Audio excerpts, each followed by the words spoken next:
Hello. So my name is Anastasija Ropa, and today I'm going to present my research about applying Rufus's advice on horse breaking today, and a few words about myself. Um, so I'm guest lecturer at the Department of Management and Communication Science of the Latvian Academy of Sport Education, and my primary background is literature studies, literature history, and Arthurian romance. So I have published a monograph about practical horsemanship in medieval Arthurian romance, and well, today I'm going to talk about a treatise by Jordanus Rufus. Um, so I'm taking a step away from my original expertise in literature, and I'm going to present a more practical aspects of this. Um, so first, I'll introduce briefly Jordanus Rufus and his treatise. So um, the date and place of the treatise is Sicily. It was produced around the mid 13th century, 1250 something, and Rufus was the Marshal um, at the imperial court, so he was a Marshal, meaning the kind of head of the stables. And he wrote this treatise about horse management, all things that you need to know if you're head of a big stable and dealing with horses.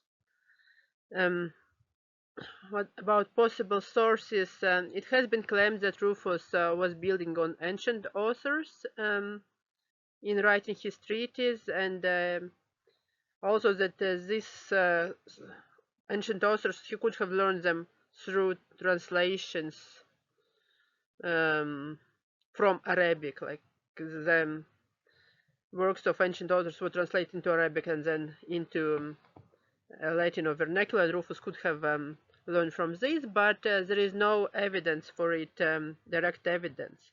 Some of the things Rufus mentions in the treatise indeed are built same as those in uh, Hippiatic treatises of the classical period, but there is no direct evidence that Rufus borrowed on any particular source, and quite often he speaks about his personal experience.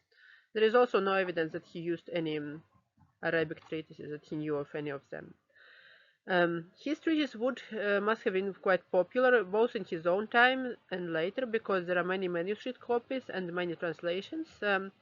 Apart from the original Latin, we have translations into Catalan, German, French, which were all done in the medieval period, and this translation appeared right up until the beginning of the early modern period. So it was the basic Hippiatic work of these times. Oh, and there were also translations into Italian. And we know that these translations and manuscripts, they were read, they were annotated, so people just didn't keep them for status. They also used them. He influenced other authors of Hippiatic criticism, notably he influenced Rousseau, who borrowed many things, so you would say plagiarized wholesale from Rufus, but also other authors he might have influenced indirectly, like the English Book of Marshalsea. We have no direct evidence of the author knowing Rufus, but much of the advice the author of the Book of Marshalsea offers, it kind of echoes Rufus' advice. For example, when working with young horses, you should prepare them for shoeing, like picking their feet, um, or hitting them lightly on the foot, like to prepare for the experience of a farrier actually nailing the shoe. And about modern editions and translations, there are editions of the Latin original. There is also a translation of a Middle French manuscript made by Brigitte Privot and Bertrand Ribamont. Um, and currently there is no complete translation of Rufus into English. However, Jennifer Jobs has prepared a partial translations of the first parts up to the point when he talks about medicines and cures. And this translation isn't published, but Jennifer has kindly shared it with me, so I'm going to use part of this translation in the presentation. Now, about Rufus's advice, he dedicates a few parts at the beginning to breeding and training young horses. So first he talks about breeding, which is done in hand, and then he advises leaving horses in the wild, so to say, for the first 2 years of their lives. So basically, you take the mare, you make sure that the stallion impregnates her, and then the mare goes out into the wild and stays with the foal. And the foals stay with the mares for the first 2 years of their life. Subsequently, they are brought in and handled and introduced to some equipment. Then he speaks about groundwork, transition to ridden work, and early ridden work. And the next part, it's feeding and caring for young horses. He also talks about the difference between feeding young horses and feeding adult horses. Okay, so in comparing Rufus's advice, I have consulted some modern works on um, breaking or starting young horses. Interestingly, today the term breaking is quite controversial because it's kind of sounds a bit abusive. So we quite often we speak about starting a young horse under the saddle. Um, I don't really see the problem, so I would use the word breaking as well. And Rufus uses the term taming or domptain in the French translation when he speaks about handling these young horses. So the sources which I used to build on kind of modern practices of horse breaking or horse starting are Anne Hyland, 4 to 5, and the historians may know that Anne Hyland is was not only a breeder and trainer of horses, but she also authored a few books on horse history from basically from the Roman period up until early modern period, and some of um, her monographs focus specifically on medieval horses. Richard Maxwell is a horse trainer, kind of his method could be described as natural horsemanship, and two of his books are particularly relevant. One is Understanding Your Horse, and the other is Training Your Young Horse. So, Training Your Young Horse, it's clearly this is an overlap with what Rufus is saying. Another source I've built on was Susan Galliero, one of the Let's Racing on the Inside, where she talks about how race horses first taken in and kind of prepared for their first start. So there is a similarity that race horses are started at the age of about 18 months, so quite young, and before that they could be quite unhandled, so similar to Rufus. And then there is another source I consulted, is Mark Rashid, considering the horse tales of problems solved and the lessons learned. Mark Rashid has been working with problem horses. He also describes his experience in breaking horses while working in the Western tradition of horsemanship. Right. My experience starting on horses in Latvia has begun about 6 years ago when I started working with young horses first, and quite early I was introduced to some problem horses. You see in the middle, this horse in the middle is one of the hardest horses I have ever started, and then but nonetheless I rode him into competition. This is another quite hard horse, and that's an easy one, Amazon. And here you can see my own horse, Esmeralda, um, whom I started riding about 6 months ago, and that's a very recent photograph. So I'll talk about Esmeralda and my experiment with her a bit later. So now about this idea of unwilding or taming these so-called wild horses. So if we go to medieval sources, we can see that the practice of leaving horses to breed to live in the wild was quite widespread. It persists in New Forest, actually still persists in New Forest today, and Gail Brownrigg has authored an article about horse breeding and pony breeding in New Forest, which is a continuation of the medieval paradigm. And as many other places across Europe, horses were bred in the wild. Though okay, some authors actually advise that mares should be left in the stable throughout uh, their pregnancy.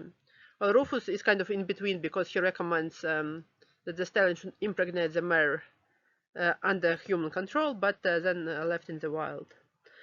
And now to consider the question, are there any wild horses in medieval sense of the word today? And here I want to talk about kind of horses in Europe. Basically, many horses bred at large starts, they live for the first years of their life with mothers, and later they separate from their mothers at about the age of 1. Maybe, but they still live with their friends with very little human intervention, I would say, and they are brought in only to be fed, and quite often there are no works done in the stable when in the evening. So they go out in the morning, brought in the evening. Throughout the summer they stay outdoors 24/7, and they're actually wild. And I have worked with horses which are 3-4 years old, and they have never been, well, maybe they have been groomed, but they don't know what grooming kit is, how to brush. You can go to them only on their left, because horses are left on the lead, and they're not used to humans being around on the right side. So this is a kind of horses which are very similar to Rufus's wild horse. They are unhandled. They're not really wild, like not feral, but they're unhandled.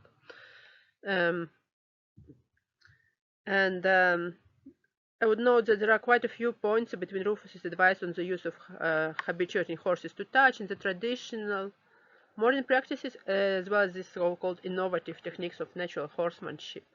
So basically, when you have this unhandled young horse, you first habituate it to touch. So Rufus specifically outlines that the horse should be touched everywhere on its body. So legs, between the ears, all these crucial areas which horses don't like being touched on, and also the girth area. And that's what you do when you have a young horse which hasn't been handled really before. No matter whether this horse 2, 3, or 6 years old, you still need to get it used to the touch, and only then you introduce some equipment. So basically what Rufus talks about is introducing the head collar, introducing to being led, then you introduce the bit and the bridle, and he talks about when and how to introduce these vital pieces of equipment, and there are some differences and similarities between Rufus's advice on this modern practice introducing the tech. Well, today you mostly introduce the saddle first, after the bridle and the bit, and you can see in my video that a horse which hasn't been ridden is walking with the saddle. It's being led. It's enjoying up. I don't lead it by a lead rope. It's just walking, following me. And you can see that this horse doesn't wears a head collar, but doesn't wear a bit, because this particular horse didn't accept the bit until quite late in its training. This particular horse was starting in a bitless bridle. Okay, but normally you would also introduce the bridle at this stage, around the same time as you introduce the saddle. And Rufus is quite particular. He knows that when you're introducing the bit, you should put something sweet on it. You should put some, like honey.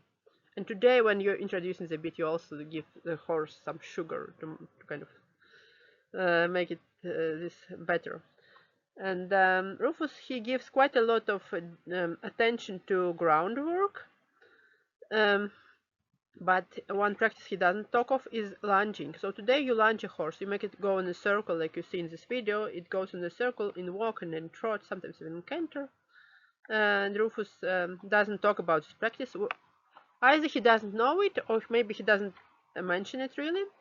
But basically you have records of lunging at the end of the medieval period, beginning of the early modern period with Pluvinel. So basically it's 16th century, a horse going around a single pillar. Actually, lunging is not necessary to start your young horse, but it's widely used today as an introduction to being ridden. And one of the reasons why lunging is used, that the horse may object to being to having this equipment on its back. So basically you have this idea that you lunge it, and you kind of, the horse expresses himself, tries to draw the saddle off, and then if he doesn't manage it to do it, then he will probably be okay to accept a rider. Now you will see that with Rufus,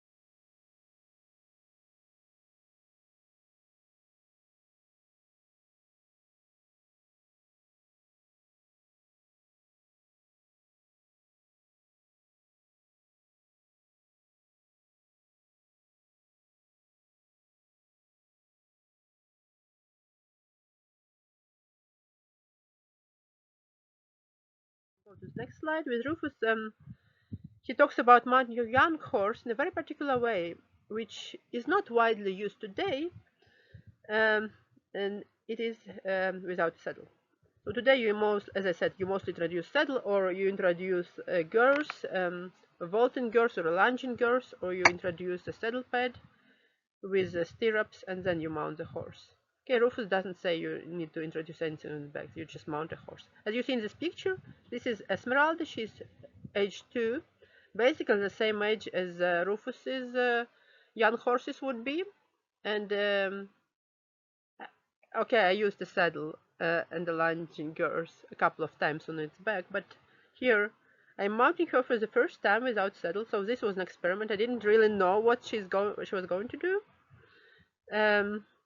I've got an assistant. This is another thing which Rufus outlines, that you need an assistant when you first mount your young horse. And the assistant is leading me, and the young horse wearing a bridle with a bit is led around, or kind of you try to lead it around, and she's completely calm. Um, doesn't do anything bad. So you kind of stop once in a while, give it a pat, and it goes forward. And this is the practice outlined by Rufus. He says, when the young horse takes willingly the bridle without force, one should lead it by hand, the morning and the evening, here and there, for all days, until such time as the young horse goes very well after the one who leads him. So this is the pre-mounting stage, and then after this he should be ridden without no argument and without saddleness, without spurs, the most light and the most agreeably that you can. So yeah, I'm not wearing any spurs, I don't have a stick in my hand, and I'm being led without saddle, which is uh, okay. Many people would think that a saddle would give you additional security. Basically, from my experience, if a horse really wants to draw you, no saddle is going to keep you in place. And question why Rufus doesn't recommend using a saddle might be that medieval saddle gives you a very secure seat. It's very hard to fall out of the medieval saddle. But the problem is, if the horse really objects to having a saddle, it might actually rear, meaning it will rise up on its hind legs, and young horses don't have very good balance. They might easily fall over, especially when they have this unfamiliar load of a human on its back. You don't really want to fall under a horse in a saddle from which you cannot get out. And this might be one of the reasons why Rufus doesn't recommend using a saddle. And actually, when you move into the early modern period, you see that there is evidence of breaking saddles, of saddles which are basically quite similar to modern kind of pads with stirrups, saddles which are soft, which are filled with straw, but which don't have this rigid frame, don't have the rigid back and front parts as you would see in a medieval war saddle. Okay, so yeah, my experience with Esmeralda was quite nice.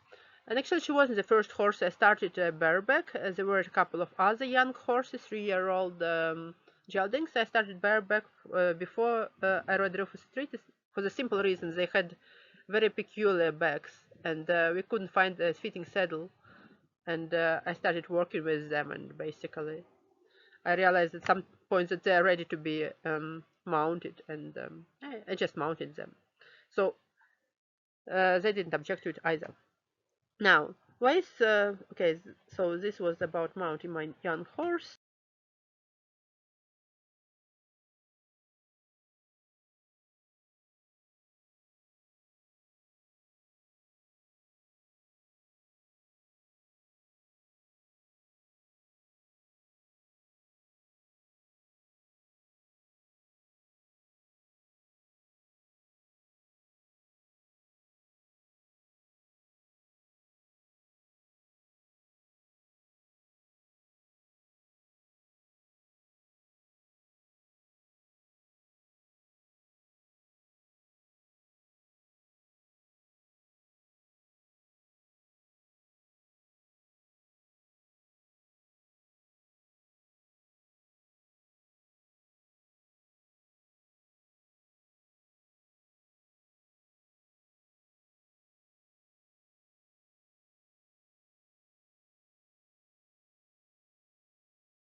Um, and what is next?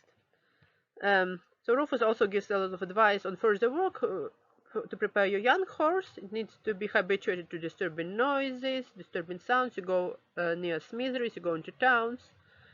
You're building muscles, riding over fellows, which is similar to pole work. A horse trains to lift its legs up, and um, that's it. I guess you would be also habituating your horse to kind of having different kinds of equipment and weapons on it, as I have with Esmeralda. Um, and about time frame. Okay, so when I posted this video of Esmeralda going with the sword, where she goes very nicely, people accused me of riding a 3-year-old, saying, "Oh, it's cruel." And I'm holding my horse. What they didn't realize, I was riding her once or twice a week for like 20 minutes and walking and trot. It looks like she's very calm and confident, but she hasn't really done much work. By that point, has been riding her for about 3 months, once or twice a week, 20 minutes. So this is not hurting a young horse. Um, okay, so modern practice on working young horse is various by country and by discipline. So in flat racing, horses are raced at the age of 2, which means they have to be broken and trained by 2, and you start working at 18 months. Um, for other disciplines, reading horses start to be backed about 2.5, 3 years old. So basically, Anne Highland recommends backing your horse at the age of 2 and going walk and trot. And this is compatible with what Rufus says. Rufus says you go and walk, trot and canter at the age of 2, then you give it a break during the winter and start riding again in spring. This is also what I did in Esmeralda. I started, okay, I rode her a few times in a walk as a 2-year-old. I felt that she needs to grow. I didn't go into trot and I didn't ride her extensively. And then I started again at the end of February, I think it was early March. So, and she very quickly progressed. I still don't canter with her. I think she needs to grow a little bit. But then again, in modern practice of show jumping, horses are jumped over small fences about 60 centimeters at the age of 3. Um, and then serious work is usually reserved until horse is 5 years old, and because at that time horse builds its muscles and it has concentration required to do serious work like dressage or jumping over like bigger fences, 80 centimeters, 1 meter. At the age of 5 you are supposed to jump 1 meter, right? Okay, so modern authors also recommend starting to ride your young horse either 2.5. This is Anne Highland. This is quite early. Richard Maxwell recommends mounting from the age of 3, and then until by the age of 5 you kind of should be confident in the saddle. Well, the controversy is that some people who are proponents of this natural horsemanship measures, they're saying that you need to wait until the horse grows up and until the age of 5. Basically, a stallion would grow until the age of 7.5. And from my experience of working with older horses who haven't been handled or ridden before, it's much harder and psychologically much more uncomfortable for an older horse to be started to go under saddle than for a young horse, basically. And also, there has been a reverse argument. Actually, if you start doing a little bit of gentle work when the horse is quite young, it will grow a back and it will grow the muscles which are necessary to carry the rider. If you don't do this work that early, the horse will not be ready to bear the rider because it doesn't grow in this way, which kind of makes sense to me. So that's why I took the decision to start my young horses this early. Okay.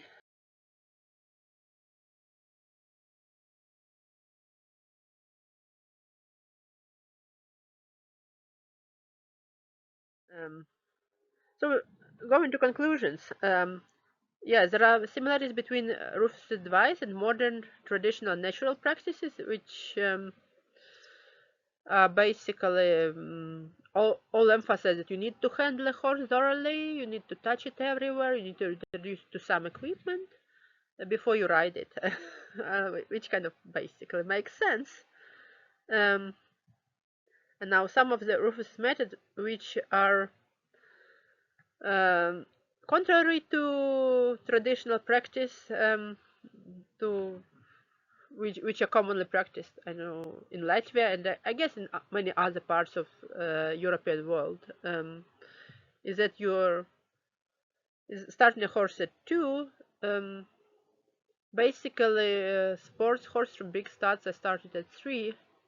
But I guess that this practice is meant that you are saving money because you don't need to bring your horse to a training facility until it's 3 and until it can start doing some serious work.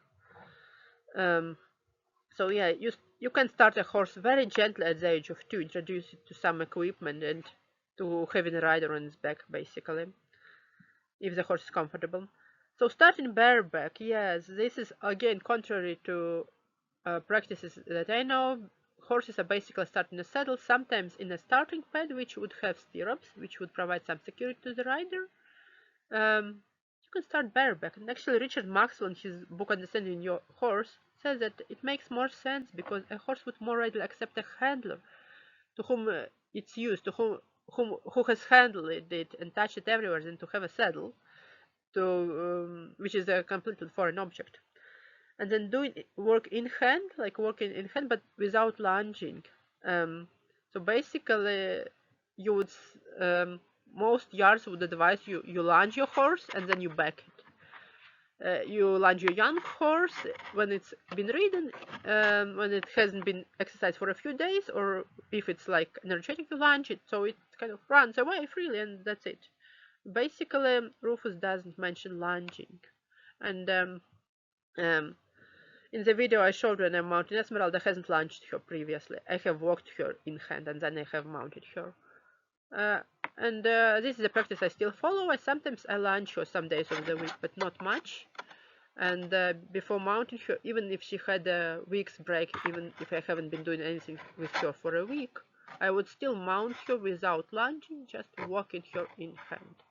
And this works. You don't need to lunge your horse necessarily. Well, you can lunge your horse if you want to build strength, but you don't need to do it. It's not necessary. So in conclusion, in this presentation I haven't spoken really much about Rufus's background, about the background of his translations. What I was concentrating on, how Rufus's advice is quite modern. It makes sense, it works, it could have been used in the Middle Ages, it can still be used today.